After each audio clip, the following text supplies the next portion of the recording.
Paper 119. The Bestowals of Christ Michael, Chief of the Evening Stars of Nebadon. 1 am assigned to URANTIA by Gabriel on the mission of revealing the story of the seven bestowals of the universe sovereign, Michael of Nebadon, and my name is Gavalia. In making this presentation, one will adhere strictly to the limitations imposed by my commission. The attribute of bestowal is inherent in the paradise sons of the Universal Father. In their desire to come close to the life experiences of their subordinate living creatures, the various orders of the paradise sons are reflecting the divine nature of their paradise parents. The eternal Son of the Paradise Trinity led the way in this practice, having 7 times bestowed himself upon the 7 circuits of Haven during the times of the ascension of Grandfounder and the first of the pilgrims from time and space. And the eternal Son continues to bestow himself upon the local universes of space in the persons of his representatives, the Michael and Avenal sons. When the eternal Son bestows a Creator Son upon a projected local universe, the Creator Son assumes full responsibility for the completion, control, and composure of that new universe, including the solemn oath to the eternal Trinity not to assume full sovereignty of the new creation until his 7 creature bestowals shall have been successfully completed and certified by the Ancients of Days of the Superuniverse of Jurisdiction. This obligation is assumed by every Michael Son who volunteers to go out from paradise to engage in universe organization and creation. The purpose of these creature incarnations is to enable such creators to become wise, sympathetic, just, and understanding sovereigns. These divine sons are innately just, but they become understandingly merciful as a result of these successive bestowal experiences. They are naturally merciful, but these experiences make them merciful in new and additional ways. These bestowals are the last steps in their education and training for the sublime tasks of ruling the local universes in divine righteousness and by just judgment. Though numerous incidental benefits accrue to the various worlds, systems, and constellations, as well as to the different orders of universe intelligences affected and benefited by these bestowals, still they are primarily designed to complete the personal training and universe education of the Creator Son himself. These bestowals are not essential to the wise, just, and efficient management of a local universe, but they are absolutely necessary to a fair, merciful, and understanding administration of such a creation, teeming with its varied forms of life and its myriads of intelligent but imperfect creatures. The Michael sons begin their work of universe organization with a full and just sympathy for the various orders of beings whom they have created. They have vast stores of mercy for all these differing creatures, even pity for those who err and flounder in the selfish mire of their own production. But such endowments of justice and righteousness will not suffice in the estimate of the Ancients of Days. These triune rulers of the superuniverses will never certify a Creator Son as universe sovereign until he has really acquired the viewpoint of his own creatures by actual experience in the environment of their existence and as these very creatures themselves. In this way such sons become intelligent and understanding rulers. They come to know the various groups over which they rule and exercise universe authority. By living experience they possess themselves of practical mercy, fair judgment, and the patience born of experiential creature existence. The local universe of Nebadon is now ruled by a Creator Son who has completed his service of bestowal. He reigns in just and merciful supremacy over all the vast realms of his evolving and perfecting universe. Michael of Nebadon is the 611,121st bestowal of the eternal Son upon the universes of time and space, and he began the organization of your local universe about 400 billion years ago. Michael made ready for his first bestowal adventure about the time URANTIA was taking on its present form, 1 billion years ago. His bestowals have occurred about 150 million years apart, the last taking place on URANTIA 1900 years ago. One will now proceed to unfold the nature and character of these bestowals as fully as my commission permits. 1. The first bestowal. It was a solemn occasion on Salvington almost 1 billion years ago, when the assembled directors and chiefs of the universe of Nebadon heard Michael announce that his elder brother, Emmanuel, would presently assume authority in Nebadon while he, Michael, would be absent on an unexplained mission. No other announcement was made about this transaction except that the farewell broadcast to the Constellation Fathers, among other instructions, said, "And for this period one place you under the care and keeping of Emmanuel, while one go to do the bidding of my Paradise Father." After sending this farewell broadcast, Michael appeared on the dispatching field of Salvington, just as on many previous occasions when preparing for departure to Uversa or Paradise, except that he came alone. He concluded his statement of departure with these words, "One leave you but for a short season. Many of you, one know, would go with me, but with the one go you cannot come. That which one am about to do, you cannot do. One go to do the will of the Paradise deities, and when one have finished my mission and have acquired this experience, one will return to my place among you." And having thus spoken, Michael of Nebadon vanished from the sight of all those assembled and did not reappear for 20 years of standard time.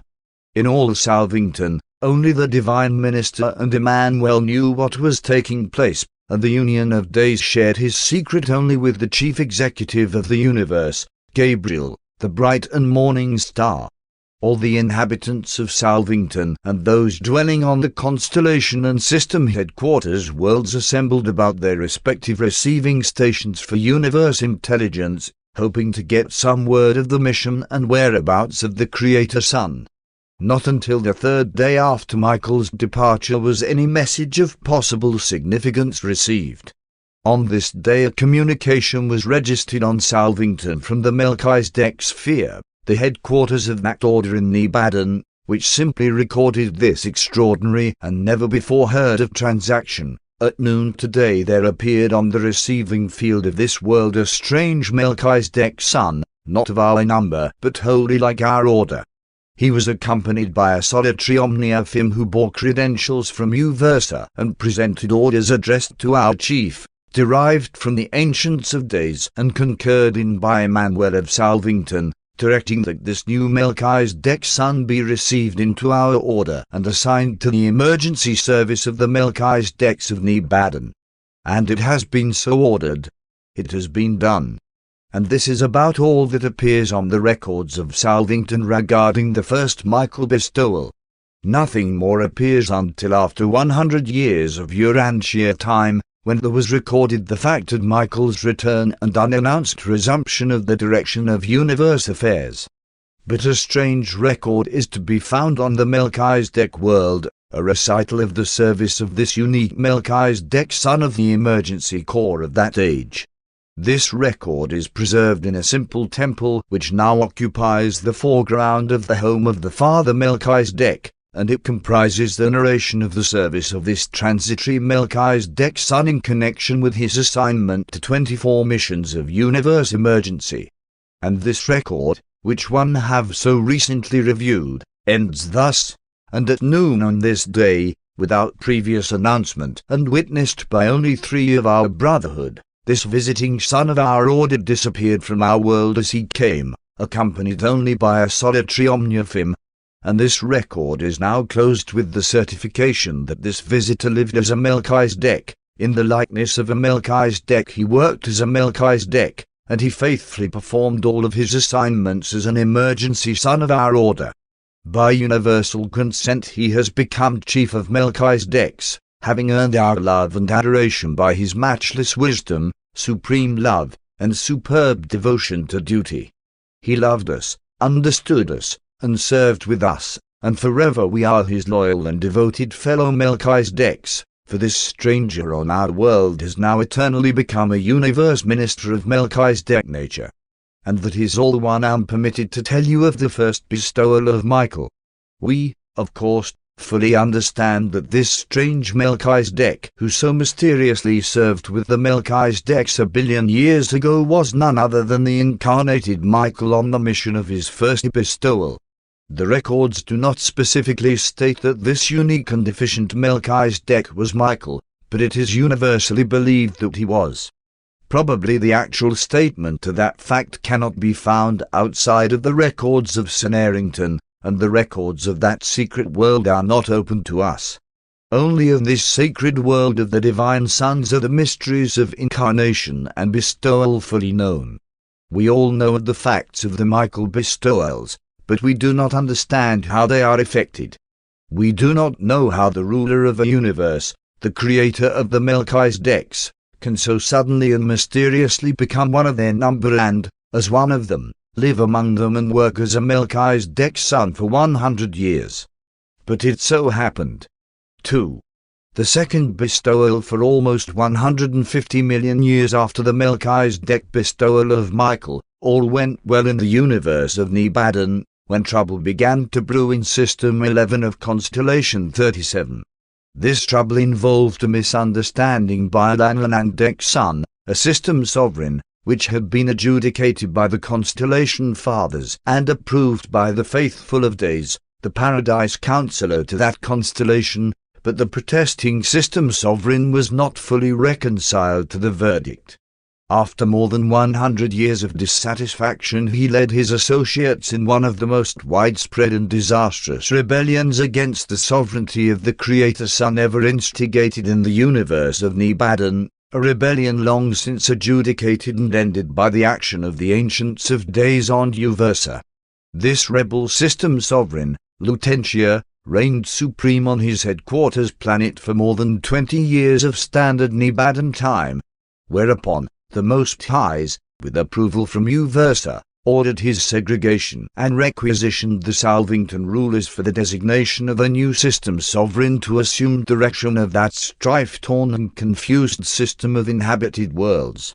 Simultaneously with the reception of this request on Salvington, Michael initiated the second of those extraordinary proclamations of intention to be absent from the universe headquarters for the purpose of doing the bidding of my Paradise Father, promising to return in due season and concentrating all authority in the hands of his Paradise brother, Emmanuel, the Union of Days. And then, by the same technique observed at the time of his departure in connection with the Melchizedek bestowal, Michael again took leave of his headquarters sphere. 3 days after this unexplained leave-taking there appeared among the reserve corps of the primary Lanonandek Sons of Nebadon, a new and unknown member. This new son appeared at noon, unannounced and accompanied by a lone Tertiafim who bore credentials from the Uversa Ancients of Days, certified by Emmanuel of Salvington, directing that this new son be assigned to System 11 of Constellation 37 as the successor of the deposed Lutentia and with full authority as acting system sovereign pending the appointment of a new sovereign. For more than 17 years of universe time this strange and unknown temporary ruler administered the affairs and wisely adjudicated the difficulties of this confused and demoralized local system. No system sovereign was ever more ardently loved or more widespreadly honored and respected. In justice and mercy this new ruler set the turbulent system in order while he painstakingly ministered to all his subjects, even offering his rebellious predecessor the privilege of sharing the system throne of authority if he would only apologize to Emmanuel for his indiscretions. But Lutentia spurned these overtures of mercy, well knowing that this new and strange system sovereign was none other than Michael, the very universe ruler whom he had so recently defied.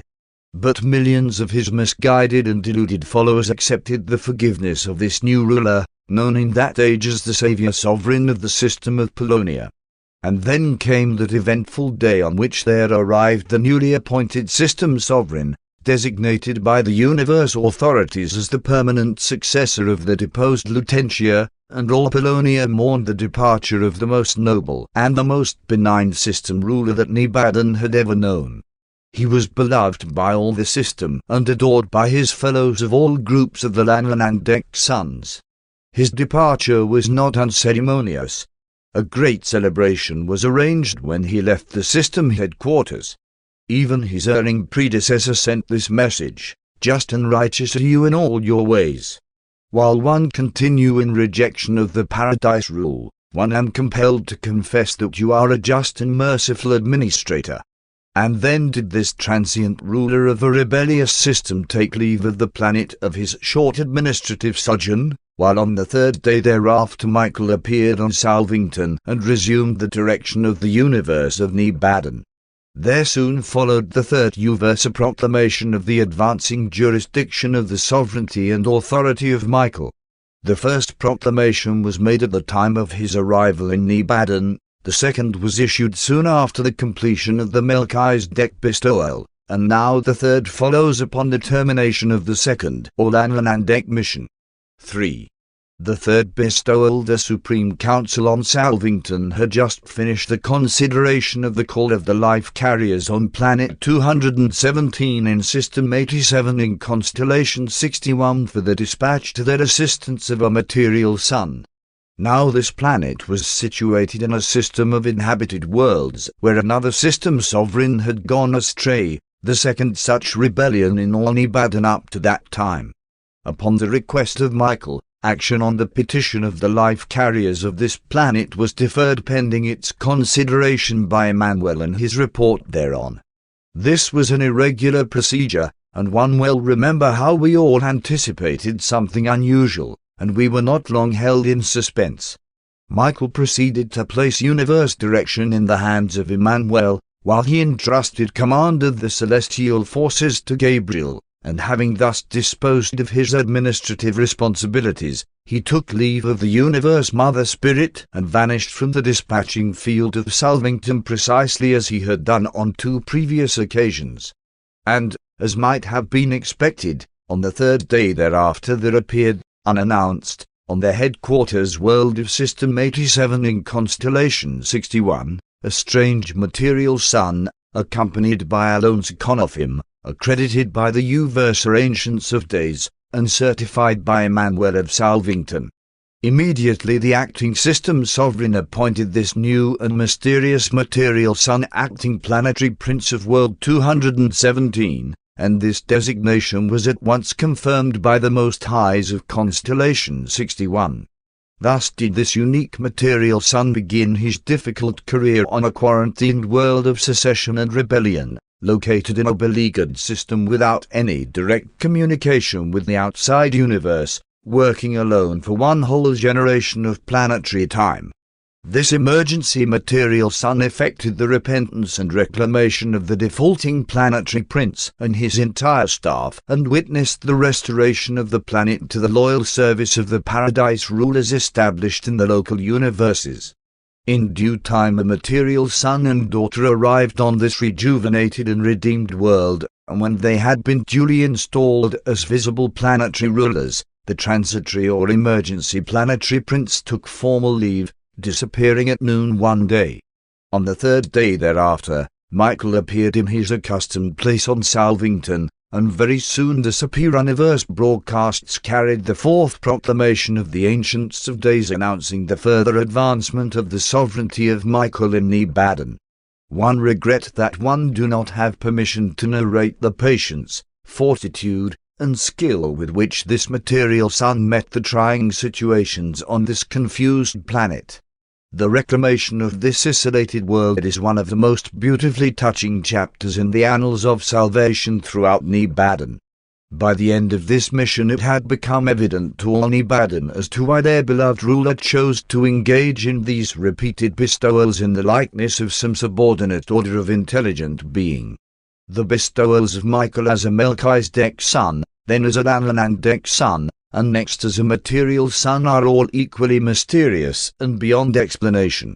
In each instance he appeared suddenly and as a fully developed individual of the bestowal group. The mystery of such incarnations will never be known except to those who have access to the inner circle of the records on the sacred sphere of St. Errington. Never, since this marvelous bestowal as the planetary prince of a world in isolation and rebellion, have any of the material sons or daughters in Nebadon been tempted to complain of their assignments or to find fault with the difficulties of their planetary missions. For all time the material sons know that in the Creator Son of the universe they have an understanding sovereign and a sympathetic friend, one who has in all points been tried and tested, even as they must also be tried and tested. Each of these missions was followed by an age of increasing service and loyalty among all celestial intelligences of universe origin, while each succeeding bestowal age was characterized by advancement and improvement in all methods of universe administration and in all techniques of government. Since this bestowal no material son or daughter has ever knowingly joined in rebellion against Michael. They love and honor him too devotedly, ever consciously to reject him. Only through deception and sophistry have the Adams of recent times been led astray by higher types of rebel personalities. 4. The fourth bestowal. It was at the end of one of the periodic millennial roll calls of Uversa that Michael proceeded to place the government of Nebadon in the hands of Emmanuel and Gabriel. And, of course, recalling what had happened in times past following such action, we all prepared to witness Michael's disappearance on his fourth mission of bestowal, and we were not long kept waiting, for he shortly went out upon the Salvington dispatching field and was lost to our view. On the third day after this bestowal disappearance we observed, in the universe broadcasts to Uversa, this significant news item from the seraphic headquarters of Nebadon, reporting the unannounced arrival of an unknown seraphim, accompanied by a solitary supernaphimon Gabriel of Salvington. This unregistered seraphim qualifies as of the Nebadon order and bears credentials from the Uversa Ancients of Days, certified by Emmanuel of Salvington. This seraphim tests out as belonging to the supreme order of the angels of a local universe and has already been assigned to the court of the teaching counselors. Michael was absent from Salvington during this, the seraphic bestowal, for a period of over 40 standard universe years. During this time he was attached as a seraphic teaching counselor, what you might denominate a private secretary, to 26 different master teachers, functioning on 22 different worlds. His last or terminal assignment was as counselor and helper attached to a bestowal mission of a Trinity Teacher Son on World 462 in System 84 of Constellation 3 in the universe of Nebadon. Never, throughout the 7 years of this assignment, was this Trinity Teacher Son wholly persuaded as to the identity of his seraphic associate. True, all seraphim during that age were regarded with peculiar interest and scrutiny. Full well we all knew that our beloved sovereign was abroad in the universe, disguised as a seraphim, but never could we be certain of his identity. Never was he positively identified until the time of his attachment to the bestowal mission of this Trinity Teacher Son. But always throughout this era were the supreme seraphim regarded with special solicitude, lest any of us should find that we had unawares been host to the sovereign of the universe on a mission of creature bestowal. And so it has become forever true, concerning angels, that their creator and ruler has been in all points tried and tested in the likeness of seraphic personality.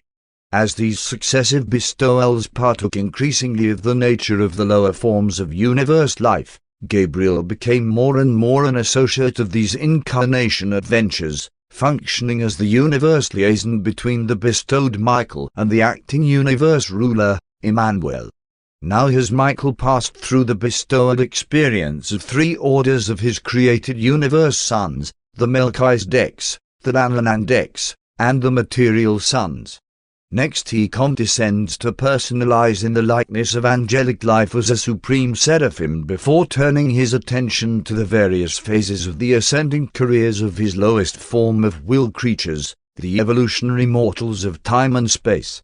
5. The fifth bestowal. A little over 300 million years ago, as time is reckoned on URANTIA, we witnessed another of those transfers of universe authority to Emmanuel and observed the preparations of Michael for departure. This occasion was different from the previous ones in that he announced that his destination was Uversa, headquarters of the superuniverse of Orvanton. In due time our sovereign departed, but the broadcasts of the superuniverse never made mention of Michael's arrival at the courts of the Ancients of Days. Shortly after his departure from Salvington, there did appear in the Uversa broadcasts this significant statement: "There arrived today an unannounced and unnumbered ascendant pilgrim of mortal origin from the universe of Nebadon, certified by Emmanuel of Salvington and accompanied by Gabriel of Nebadon. This unidentified being presents the status of a true spirit and has been received into our fellowship. If you should visit Uversa today, you would hear the recounting of the days when Evantod sojourned there, this particular and unknown pilgrim of time and space being known on Uversa by that name. And this ascending mortal, at least a superb personality in the exact likeness of the spirit stage of the ascending mortals, lived and functioned on Uversa for a period of 11 years of Orvington Standard Time. This being received the assignments and performed the duties of a spirit mortal in common with his fellows from the various local universes of Orvington. In all points he was tested and tried, even as his fellows, and on all occasions he proved worthy of the confidence and trust of his superiors, while he unfailingly commanded the respect and loyal admiration of his fellow spirits. On Salvington we followed the career of this spirit pilgrim with consummate interest, knowing full well, by the presence of Gabriel, that this unassuming and unnumbered pilgrim spirit was none other than the bestowed ruler of our local universe.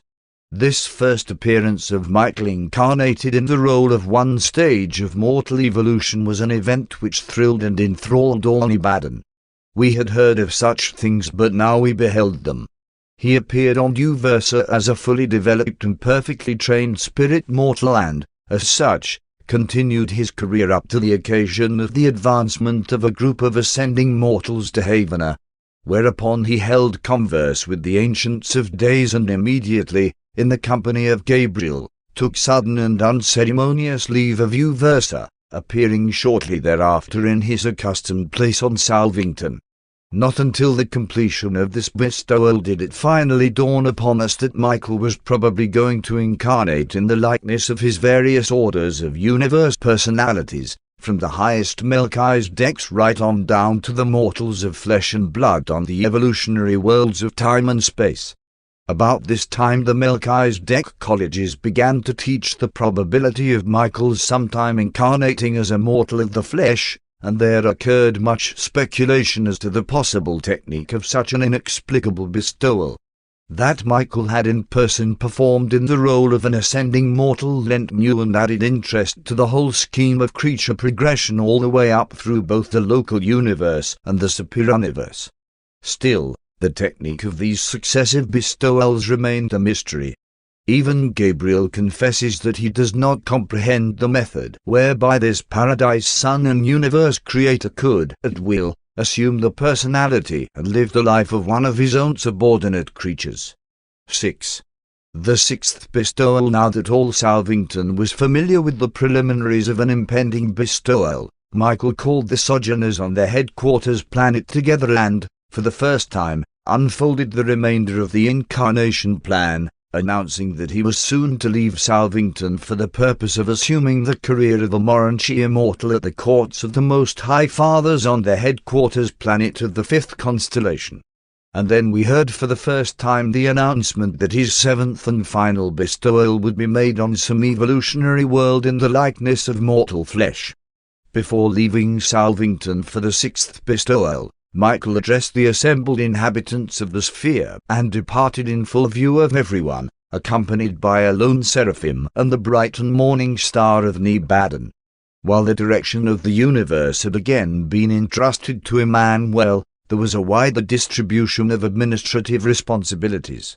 Michael appeared on the headquarters of Constellation 5 as a full-fledged Moranchi immortal of ascending status. One regret that one am forbidden to reveal the details of this unnumbered Moranchi immortal's career, for it was one of the most extraordinary and amazing epochs in Michael's bestowal experience, not even excepting his dramatic and tragic sojourn on URANTIA. But among the many restrictions imposed upon me in accepting this commission is one which forbids my undertaking to unfold the details of this wonderful career of Michael as the Moranchi immortal of Endentum. When Michael returned from this Moranchi bestowal, it was apparent to all of us that our Creator had become a fellow creature, that the universe sovereign was also the friend and sympathetic helper of even the lowest form of created intelligence in his realms. We had noted this progressive acquirement of the creature's viewpoint in universe administration before this, for it had been gradually appearing, but it became more apparent after the completion of the URANTIA immortal bestowal, even still more so after his return from the career of the carpenter's son on URANTIA. We were informed in advance by Gabriel of the time of Michael's release from the URANTIA bestowal, and accordingly we arranged a suitable reception on Salvington. Millions upon millions of beings were assembled from the constellation headquarters worlds of Nebadon, and the majority of the sojourners on the worlds adjacent to Salvington were gathered together to welcome him back to the rulership of his universe. In response to our many addresses of welcome and expressions of appreciation of a sovereign so vitally interested in his creatures, he only replied, "One have simply been about my Father's business. One am only doing the pleasure of the paradise sons who love and crave to understand their creatures." But from that day down to the hour when Michael embarked upon his URANTIA adventure as the Son of Man, all Nebadon continued to discuss the many exploits of their sovereign ruler as he functioned on Emdentum as the bestowal incarnation of a URANTIA mortal of evolutionary ascension, being in all points tested like his fellows assembled from the material worlds of the entire constellation of his sojourn. 7. The seventh and final bestowal. For tens of thousands of years we all looked forward to the seventh and final bestowal of Michael. Gabriel had taught us that this terminal bestowal would be made in the likeness of mortal flesh, but we were wholly ignorant of the time, place, and manner of this culminating adventure. The public announcement that Michael had selected URANTIA as the theatre for his final bestowal was made shortly after we learned about the default of Adam and Eve. And thus, for more than 35,000 years, your world occupied a very conspicuous place in the councils of the entire universe. There was no secrecy aside from the incarnation and mystery connected with any step in the URANTIA bestowal. From first to last, up to the final and triumphant return of Michael to Salvington as Supreme Universe Sovereign, there was the fullest universe publicity of all that transpired on your small but highly honored world. While we believed that this would be the method, we never knew, until the time of the event itself, that Michael would appear on Earth as a helpless infant of the realm. Theretofore had he always appeared as a fully developed individual of the personality group of the bestowal selection, and it was a thrilling announcement which was broadcast from Salvington telling that the babe of Bethlehem had been born on URANTIA. We then not only realized that our Creator and friend was taking the most precarious step in all his career, apparently risking his position and authority on this bestowal as a helpless infant, but we also understood that his experience in this final and mortal bestowal would eternally enthrone him as the undisputed and supreme sovereign of the universe of Nebadon. For a third of a century of Earth time or lies in all parts of this local universe were focused on URANTIA. All intelligences realized that the last bestowal was in progress, and as we had long known of the Lucifer rebellion in Satania and of the Caligastia disaffection on URANTIA, we well understood the intensity of the struggle which would ensue when our ruler condescended to incarnate on URANTIA in the humble form and likeness of mortal flesh. Joshua ben Joseph, the Jewish baby, was conceived and was born into the world just as all other babies before and since, except that this particular baby was the incarnation of Michael of Nebadon, a divine son of paradise and the creator of all this local universe of things and beings. And this mystery of the incarnation of deity within the human form of Jesus, otherwise of natural origin on the world, will forever remain unsolved. Even in eternity you will never know the technique and method of the incarnation of the Creator in the form and likeness of his creatures. That is the secret of St. Errington, and such mysteries are the exclusive possession of those divine sons who have passed through the bestowal experience. Certain wise men of Earth knew of Michael's impending arrival. Through the contacts of one world with another, These wise men of spiritual insight learned of the forthcoming bestowal of Michael on URANTIA. And the seraphim did, through the midway creatures, make announcement to a group of Chaldean priests whose leader was Adnan. These men of God visited the newborn child in the manger. The only supernatural event associated with the birth of Jesus was this announcement to Adnan and his associates by the seraphim of former attachment to Adam and Eve in the first garden. Jesus' human parents were average people of their day and generation, and this incarnated Son of God was thus born of woman and was reared in the ordinary manner of the children of that race and age. The story of Michael's sojourn on URANTIA, the narrative of the mortal bestowal of the Creator Son on your world, is a matter beyond the scope and purpose of this narrative. 8.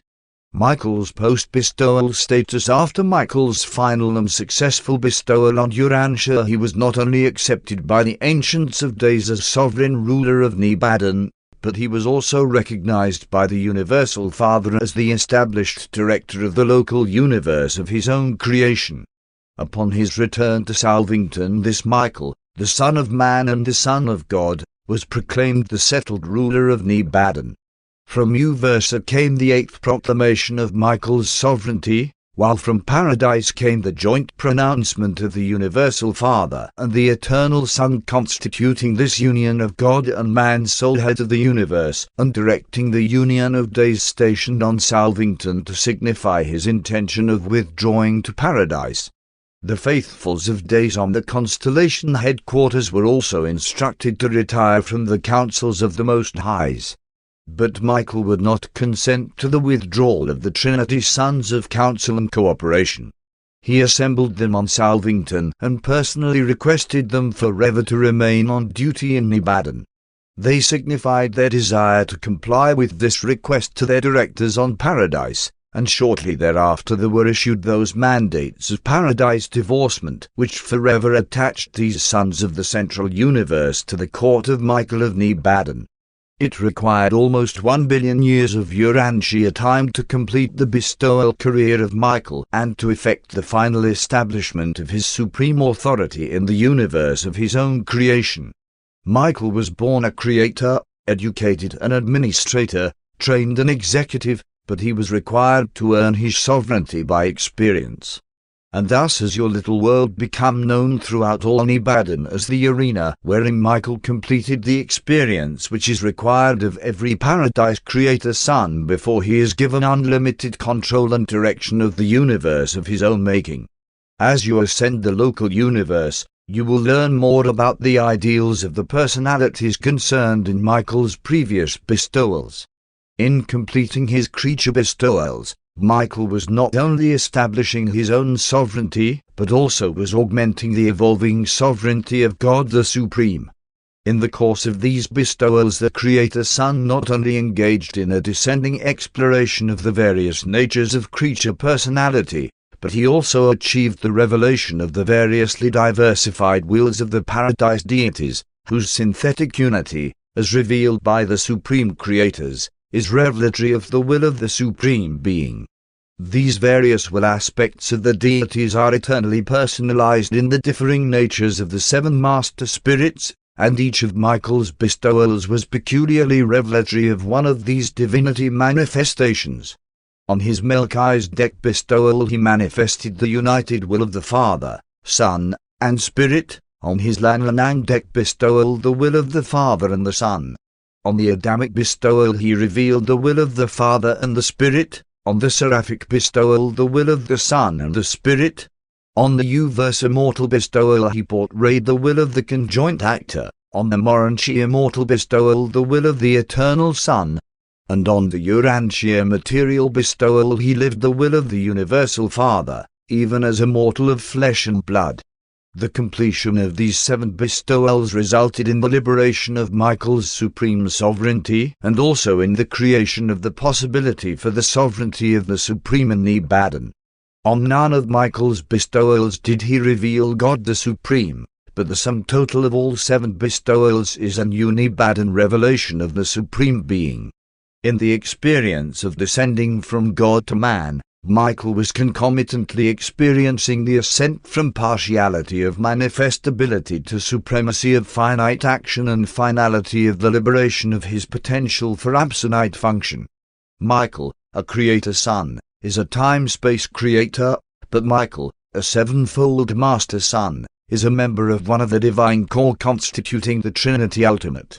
In passing through the experience of revealing the seven master spirit wills of the Trinity, the Creator Son has passed through the experience of revealing the will of the Supreme.